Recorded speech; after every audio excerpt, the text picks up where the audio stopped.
दोस्तों, जैसे ही ईरान और इजराइल के बीच बढ़ते टकराव की खबरें सामने आईं, पूरी दुनिया की नजरें मिडिल ईस्ट पर टिक गईं। लेकिन इसी बीच एक और देश था जिसने बिना शोर मचाए, बिना बड़े बड़े बयान दिए, चुपचाप ऐसे कदम उठाए जो आने वाले समय में बेहद अहम साबित हो सकते हैं। हम बात कर रहे हैं भारत की। नई दिल्ली ने इस पूरे घटनाक्रम को सिर्फ एक विदेशी संघर्ष की तरह नहीं देखा, बल्कि इसे अपनी सुरक्षा, विदेश नीति और क्षेत्रीय स्थिरता से जोड़कर आंका। यही वजह है कि भारत ने वे फैसले लिए जो आपको प्राइम टाइम डिबेट्स में शायद ही दिखें, लेकिन जिनका असर जमीन पर साफ महसूस किया जा रहा है। सबसे पहले भारत ने यह साफ कर दिया कि वह किसी भी तरह से इस संघर्ष का हिस्सा नहीं बनेगा। ना तो खुलकर किसी पक्ष के समर्थन में बयान दिया जाएगा और ना ही हालात को और भड़काने वाला कोई कदम उठाया जाएगा। भारत की विदेश नीति हमेशा से संतुलन पर टिकी रही है और इस बार भी वही रणनीति अपनाई गई है। पर्दे के पीछे भारत ने अपने कूटनीतिक चैनलों को और ज्यादा एक्टिव किया है ताकि हर पक्ष से संवाद बना रहे और किसी भी स्थिति में भारत के हित सुरक्षित रहें। इसी बीच देश के अंदर भी इस तनाव की गूंज सुनाई देने लगी। खासतौर पर जम्मू कश्मीर में ईरान को लेकर भावनात्मक प्रतिक्रियाएं देखने को मिली। सोशल मीडिया पर कई यूजर्स ने ईरान के समर्थन में पोस्ट साझा की। कुछ जगहों पर विरोध के स्वर भी उठे, लेकिन सरकार और प्रशासन ने तुरंत स्थिति को संभाल लिया। साफ शब्दों में कहा गया कि यह एक अंतर्राष्ट्रीय मसला है और भारत इसे अपने आंतरिक मामलों से जोड़ने की इजाजत नहीं देगा। कानून व्यवस्था बनाए रखना सर्वोच्च प्राथमिकता है और किसी भी तरह की अराजकता को बर्दाश्त नहीं किया जाएगा। अब आते हैं उस अपडेट पर जिसे सबसे ज्यादा संवेदनशील माना जा रहा है। दिल्ली में मौजूद ईरान की एम्बेसी ने भारत सरकार को एक औपचारिक पत्र भेजा है। इस पत्र में ईरान ने कूटनीतिक सहयोग और कंसुलर सहायता को लेकर बातचीत की इच्छा जताई है। सूत्रों के मुताबिक ईरान चाहता है कि मौजूदा हालात में दोनों देशों के बीच संवाद और मजबूत हो ताकि नागरिकों, निवेश और आपसी हितों की सुरक्षा सुनिश्चित की जा सके। इसके साथ ही इमरजेंसी कंसुलर सपोर्ट को लेकर भी चर्चा की बात सामने आ रही है। यह वही लेयर है जो आम दर्शकों तक आसानी से नहीं पहुंचती, क्योंकि यहां बात सिर्फ बयानबाजी की नहीं बल्कि बैकडोर डिप्लोमेसी की हो रही है। भारत के लिए यह स्थिति इसलिए भी नाजुक है क्योंकि उसके ईरान के साथ ऐतिहासिक और रणनीतिक रिश्ते हैं। ऊर्जा सुरक्षा, चाबहार पोर्ट, क्षेत्रीय कनेक्टिविटी जैसे कई बड़े प्रोजेक्ट इन रिश्तों से जुड़े हुए हैं। वहीं दूसरी ओर अमेरिका और इजराइल के साथ भी भारत के रिश्ते मजबूत हैं।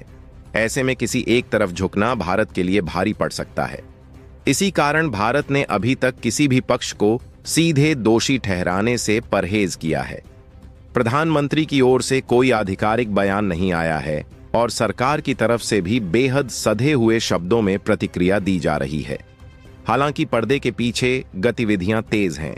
विदेश मंत्री लगातार अपने समकक्षों के संपर्क में हैं और क्षेत्र की स्थिति पर बारीकी से नजर रखी जा रही है। अब जरा देश के भीतर की स्थिति को समझिए। शिया समुदाय के बीच इस घटनाक्रम को लेकर भावनात्मक जुड़ाव स्वाभाविक है। जम्मू, श्रीनगर, कारगिल और लखनऊ जैसे इलाकों में लोगों ने दुख जताया, प्रदर्शन किए और नारों के जरिए अपनी भावनाएं व्यक्त की। लेकिन एक बात साफ रही कि प्रशासन ने संयम बरता और किसी भी बड़े टकराव की स्थिति पैदा नहीं होने दी। संदेश साफ था, भावनाएं अपनी जगह, लेकिन कानून व्यवस्था से कोई समझौता नहीं। इसी बीच भारत ने सुरक्षा के मोर्चे पर भी कदम उठाए। दिल्ली में मौजूद अमेरिका, इजराइल और ईरान की एम्बेसी की सुरक्षा बढ़ा दी गई है। वजह बिल्कुल साफ है, जब अंतर्राष्ट्रीय स्तर पर तनाव बढ़ता है तो उसका असर घरेलू सुरक्षा पर भी पड़ सकता है।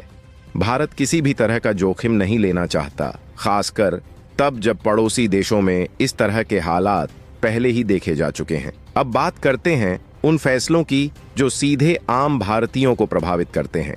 खाड़ी देशों और ईरान में बड़ी संख्या में भारतीय नागरिक रहते हैं। वहां कई सीबीएसई से जुड़े स्कूल भी चलते हैं। मौजूदा हालात को देखते हुए सीबीएसई ने एक अहम फैसला लिया है। इन क्षेत्रों में चल रहे 10वीं और 12वीं के बोर्ड एग्जाम को अगले आदेश तक स्थगित कर दिया गया है। 2 मार्च को होने वाला पेपर भी रोक दिया गया है और नई तारीखें बाद में घोषित की जाएंगी। यह फैसला छात्रों और उनके परिवारों की सुरक्षा को ध्यान में रखते हुए लिया गया है। यहीं पर कहानी खत्म नहीं होती। मिडिल ईस्ट में बढ़ते तनाव के कारण कई देशों ने एहतियातन अपने एयर स्पेस को अस्थायी रूप से बंद कर दिया है। इसका सीधा असर फ्लाइट कनेक्टिविटी पर पड़ा है। कई विदेशी नागरिक जो भारत से अपने देश लौटना चाहते थे, वे एयरपोर्ट्स पर फंसे हुए हैं। ऐसे यात्रियों के लिए भारत सरकार ने साफ निर्देश दिए हैं कि वे अपने नजदीकी FRRO कार्यालय से संपर्क करें और वीजा एक्सटेंशन के लिए आवेदन करें। सरकार की ओर से हर संभव मदद देने का आश्वासन दिया गया है। जैसे जैसे हालात आगे बढ़े, यह साफ होने लगा कि मामला सिर्फ ईरान और इजराइल के बीच टकराव तक सीमित नहीं रहने वाला। यह तनाव धीरे धीरे पूरे मिडिल ईस्ट की स्थिरता को चुनौती देने लगा और उसी के साथ भारत की रणनीतिक चिंताएं भी गहराती चली गईं। नई दिल्ली भली भांति समझ रही थी कि इस पूरे घटनाक्रम में एक भी गलत शब्द या जल्दबाजी भरा फैसला भारत को ऐसे मोड़ पर ले जा सकता है जहां से वापसी आसान नहीं होगी। इसलिए भारत ने शोर मचाने की बजाय चुपचाप हालात को पढ़ना और हर संभावित परिणाम का आकलन करना शुरू किया। भारत के लिए सबसे पहली प्राथमिकता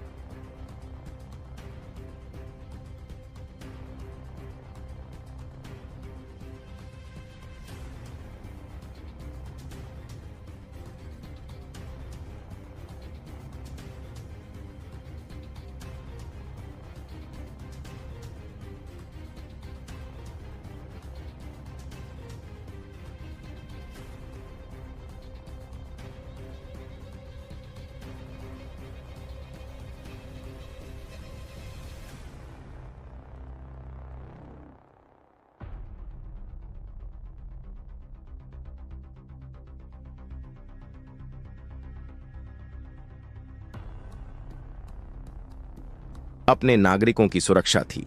मिडिल ईस्ट में लाखों भारतीय काम कर रहे हैं, जिनमें मजदूर, प्रोफेशनल्स, बिजनेस क्लास और छात्र शामिल हैं।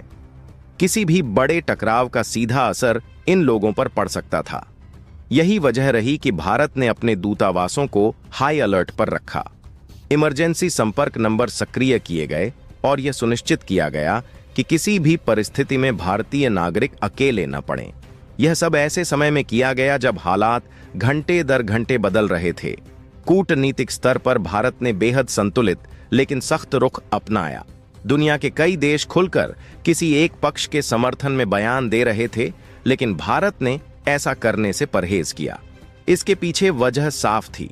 भारत के रिश्ते ईरान के साथ भी ऐतिहासिक और रणनीतिक हैं, वहीं अमेरिका और इजराइल के साथ भी सहयोग गहरा है। ऐसे में किसी एक तरफ झुकना भारत के दीर्घकालिक हितों के खिलाफ होता। इसलिए नई दिल्ली ने यह तय किया कि वह बयानबाजी नहीं बल्कि संवाद और स्थिरता की नीति पर चलेगा। इस पूरे घटनाक्रम के दौरान भारत पर अंतर्राष्ट्रीय दबाव भी लगातार बढ़ता रहा। कुछ देश चाहते थे कि भारत खुलकर समर्थन दे ताकि उनका नैरेटिव मजबूत हो सके। वहीं कुछ ताकतें भारत से मध्यस्थ बनने की उम्मीद लगाए बैठी थीं, लेकिन भारत ने दोनों ही स्थितियों में संतुलन बनाए रखा। भारत का संदेश साफ था, वह तनाव कम करने के पक्ष में है, न कि उसे और भड़काने के। यही कारण रहा कि पर्दे के पीछे लगातार कूटनीतिक बातचीत चलती रही। भले ही सार्वजनिक मंचों पर भारत ने सीमित शब्दों में ही अपनी बात रखी। आर्थिक मोर्चे पर भी खतरे के संकेत दिखने लगे थे। जैसे ही तनाव बढ़ा, तेल की कीमतों में हलचल शुरू हो गई। सप्लाई चेन पर असर पड़ने की आशंका जताई जाने लगी और समुद्री मार्गों की सुरक्षा को लेकर सवाल उठने लगे। भारत जैसी अर्थव्यवस्था के लिए ये बेहद संवेदनशील मुद्दे थे। सरकार के भीतर इस बात पर गंभीर चर्चा हुई कि अगर हालात और बिगड़ते हैं तो देश को आर्थिक झटके से कैसे बचाया जाए। रणनीतिक तेल भंडार, वैकल्पिक आयात विकल्प और व्यापारिक मार्गों पर विशेष ध्यान दिया गया। देश के अंदर भी स्थिति को संभालना एक बड़ी चुनौती बन चुका था। सोशल मीडिया पर भावनात्मक और भड़काऊ कंटेंट तेजी से फैल रहा था। कुछ लोग इस अंतर्राष्ट्रीय संघर्ष को भारत के आंतरिक मुद्दों से जोड़ने की कोशिश कर रहे थे। सरकार और प्रशासन ने यहां स्पष्ट किया